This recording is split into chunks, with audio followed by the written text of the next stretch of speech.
La région Auvergne-Rhône-Alpes vous présente Voyons voir.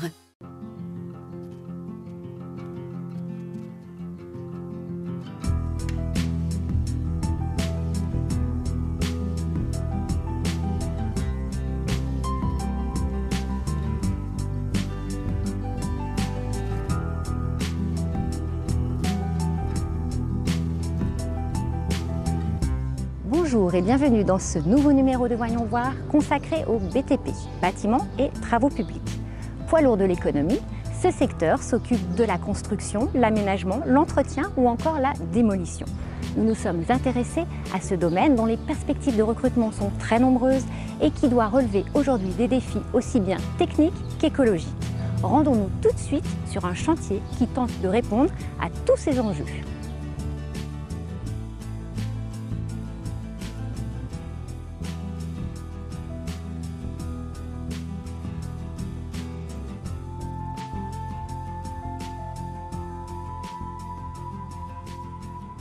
Jacques-Félix Faure, bonjour. Bonjour. Alors vous êtes architecte de ce projet Les Hauts-Bois. Quel était le cahier des charges de ce projet? Alors, ce projet, c'est un cahier des charges très ambitieux. La question qui était posée, c'était comment on allait construire un bâtiment qui reçoit du logement dans 20 ans. Donc une prospective quelque part. Et derrière ça, il y avait des notions d'impact, comment on pouvait diminuer l'impact d'un bâtiment sur son territoire, des notions d'énergie, donc ce qui nous a amené à certains choix, notamment des choix de structure. Vous voyez là autour de vous, on est dans une structure bois, c'est un matériau renouvelable. Et donc toutes ces contraintes écologiques, économiques, ce sont des contraintes qui sont de plus en plus imposées dans les constructions? Alors, je dirais, c'est pas imposé, c'est qu'on doit faire ça. Quand on pose la question comment on construira dans 20 ans, c'est qu'on sait qu'on aura bientôt plus de sable, qu'on ne pourra plus produire le ciment comme aujourd'hui. Donc, on doit aller à un moment donné sur ce qu'on appelle une raréfaction des ressources. Et donc, on doit faire attention à tous les matériaux qu'on utilise pour le bâtiment. Utiliser du bois, en sachant qu'on va pouvoir replanter des forêts, ça veut dire qu'on n'est pas à un moment donné sur des ressources qui vont s'épuiser. C'est très important. Or, le bâtiment utilise beaucoup de ressources qui vont s'épuiser. Donc, on doit commencer à faire attention, vous et moi. On est responsable de trouver d'autres solutions. Là, on a passé un seuil, on a montré que c'était possible de construire tout en bois. Et tous ces chantiers, en fait, chaque fois, vous apprennent des choses pour les autres? Oui, vous avez raison, chaque chantier apporte quelque chose. Ce chantier-là, grâce au CSTB, c'est un laboratoire qui travaille autour du bois. On a pu faire des progrès, on a pu dire, voilà comment il faut faire les complexes de façade. Le prochain chantier, on le fera un petit peu différemment, on pourra optimiser les choses. Donc effectivement, vous avez vraiment raison, c'est chaque chantier nous fait avancer un petit peu. Par contre, il faut des maîtres d'ouvrage, et là c'est Actis le maître d'ouvrage, c'est un bailleur social, c'est pas rien quand même, c'est lui quand même qu'il faut quelque part remercier parce que c'est lui qui a posé cette question-là. C'est lui qui quelque part a pris cette part de risque, qui est une part de risque un peu économique aussi. Combien de temps ça prend en fait du départ jusqu'à la livraison? Ça a pris beaucoup de temps. Beaucoup plus que d'habitude. Pourquoi? Parce qu'effectivement, la conception de ce projet-là était plus complexe que d'autres. On a dû, ce qu'on appelle essuyer les plâtres, donc vérifier des choses. Voilà. Donc effectivement, c'est presque 4 ans d'études avant de commencer à construire. Alors que normalement, c'est à peu près 2 ans.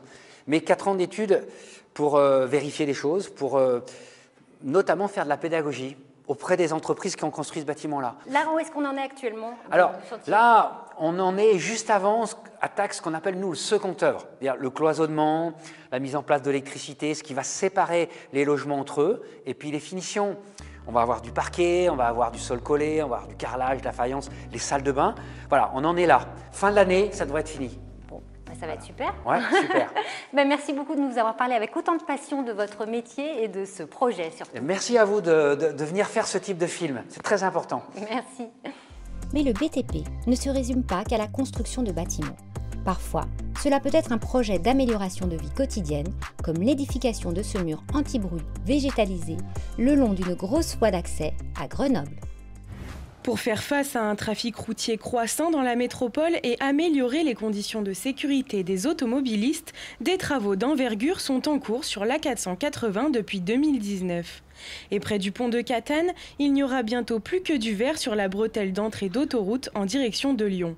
L'entreprise NaturaWall a construit un mur anti-bruit de 3,50 m de hauteur pour que les riverains retrouvent un peu de tranquillité. Donc l'autoroute, ça peut générer jusqu'à 80, 90, 100 décibels si elle est poids lourd, etc. Et donc il faut absolument protéger l'école, les habitations de ce bruit. Alors, la particularité de ce mur, c'est qu'il est végétalisable. Donc en question esthétique, c'est très beau, mais il est également très efficace en termes d'anti-bruit, parce qu'il n'y a aucun bruit qui traverse le mur, et il est durable. C'est-à-dire que dans 10, 20 ans, 50 ans, ça ne bougera pas du tout. Il n'y a que la végétalisation qui bouge, mais le mur en lui-même ne bouge pas. Ce mur est multifonctionnel. En plus de réduire le bruit, il va permettre à la faune et la flore de s'y installer de façon définitive. Et pour ne pas perdre de temps, NaturaWall a fait appel à la société Terial, experte en fertilisation naturelle des sols, qui a utilisé des composts de végétaux. Le rôle, c'est d'enrichir une terre dès l'implantation, pour vraiment que le projet soit durable, redonner la vie au sol, donc pour tout ce qui est micro-organismes, et ensuite aider à vraiment un bon enracinement de tout ce qui est aussi bien gazon que arbustes et arbres, pour que le développement soit long par rapport à une fertilisation chimique qui est relativement courte. Ce mur végétalisé doit améliorer le cadre de vie des habitants du quartier, mais pour certains, le mur n'aurait finalement que peu d'utilité et serait surtout esthétique. Globalement satisfait du projet de mur, mais on ne sera jamais satisfait de se retrouver avec 2 fois 3 voies, c'est-à-dire 6 voies. Là, on en avait 4. Ce mur, ça a été une vraie opportunité par rapport au projet pour effectivement améliorer le sort des riverains. Eh bien, disons que ça rend le parc moins bruyant, plus calme. C'est surtout au niveau du parc. Les travaux de l'A480, auxquels s'ajouteront le réaménagement du rondeau, devraient prendre fin d'ici 2023. Ces transformations pourraient permettre à plus de 100 000 automobilistes de rouler plus sereinement chaque jour et surtout d'avoir une circulation plus fluide aux heures de pointe. Rendons-nous maintenant à Bivier, sur un chantier en cours. Axel, un jeune maçon alternant en bac pro, a accepté de nous parler de son parcours. Rencontre avec un jeune motivé et ambitieux. Axel, bonjour. Bonjour. Donc tu es apprenti. C'est ça. Est-ce que tu peux me dire où est-ce que tu en es actuellement? Actuellement, je suis en seconde année de bac professionnel en maçonnerie. Et là, ça fait déjà 4 ans que je fais ce boulot. Et je m'y plais super bien. Je vais continuer dans cette voie pendant un bon moment, je pense. Et on verra comment ma carrière va se dérouler. Et donc avant de faire un bac pro, tu es passé par quoi? Tu as fait un CAP, un BEP, comment ça marche? Avant mon bac, j'étais en CAP. D'accord. Au tout début de l'histoire, j'étais en 3e. Je refusais d'aller en général, parce que pour moi, ce n'était pas des choses qui m'intéressaient. Du coup, j'ai redoublé ma 3e, ça m'a permis de faire des stages. Durant ces stages, j'ai découvert la maçonnerie, je me suis lancé là-dedans et voilà, j'ai CAP, bac et après BTS. D'accord. Et alors là, tu as la particularité d'être alternant. Comment ça marche? Alternant, on fait moitié cours, moitié travail. Selon le CAP ou selon le bac, c'est pas les mêmes temps. En CAP, pour ma part, c'était plus 2 semaines, 1 semaine. 2 semaines de boulot, 1 semaine de cours. Et maintenant, en bac, ça va être du 1 mois, 1 mois. D'accord. Et donc là, tu es dans une entreprise, ça fait combien de temps que tu es dans cette entreprise? Dans cette entreprise, ça va faire 1 an et demi. Cette entreprise, elle t'a pris au début où tu es rentré dans ta formation de bac? C'est ça, c'est exactement ça. Avant, quand j'étais en CAP, j'étais dans une plus petite entreprise. Et du coup, j'ai voulu voir des choses différentes. Et je suis allé voir Rosset Boulon. Et ils m'ont pris pour mon bac. C'est vrai que je vois pas du tout les mêmes choses. Ça me plaît énormément. Cette entreprise, elle te fait donc aller sur des chantiers. Qu'est-ce que tu fais exactement? Je fais le boulot entre guillemets d'un maçon. Je suis toujours avec moi maintenant. Plus le temps il passe, plus il me laisse en autonomie. Mais c'est vrai que je suis tout le temps accompagné des maçons, que ce soit pour les dates, que ce soit pour les murs. Je suis toujours dans une petite équipe, toujours bien encadré. À ton avis, il faut quoi comme qualité pour être dans ce Alors déjà, il faut aimer travailler dehors. Ça, c'est la première des conditions. Après, c'est un métier physique. aussi, mais pour moi ça reste un très beau métier. Ça reste un très beau métier dans le sens où on arrive, il n'y a rien du tout, on repart, il y a un bâtiment qui est monté, ça apporte une certaine fierté aussi. Et alors concrètement, si on en revient à ton bac, qu'est-ce que vous apprenez? Qu'est-ce que ça passe par des choses que vous faites en atelier, par des cours théoriques? C'est quoi exactement qu'on vous enseigne? Alors en bac, on commence à basculer plus sur la théorie. On se penche plus sur les plans, on se penche plus sur la résistance des bâtiments. On est beaucoup plus dans la théorie. C'est vrai que ça nous permet de voir entre guillemets la globalité de la maçonnerie, que ce soit sur la partie théorique ou manuelle. Et toi, dans les années qui viennent, une fois que tu auras passé ton BTS, qu'est-ce que tu souhaites faire pour poursuivre les études, travailler? Après mon BTS, j'aimerais bien partir à l'étranger.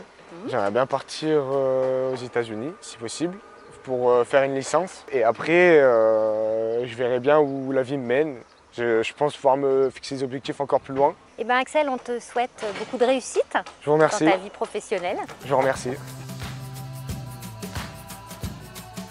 Ces activités de proximité non délocalisées font du BTP l'un des premiers secteurs en nombre d'entreprises et de salariés. Répondre au manque de logement, améliorer l'efficacité énergétique des bâtiments, maintenir et améliorer les infrastructures de notre société constituent les enjeux de demain pour les acteurs de ce secteur. Un secteur d'innovation qui offre alors de belles perspectives d'embauche pour nos jeunes.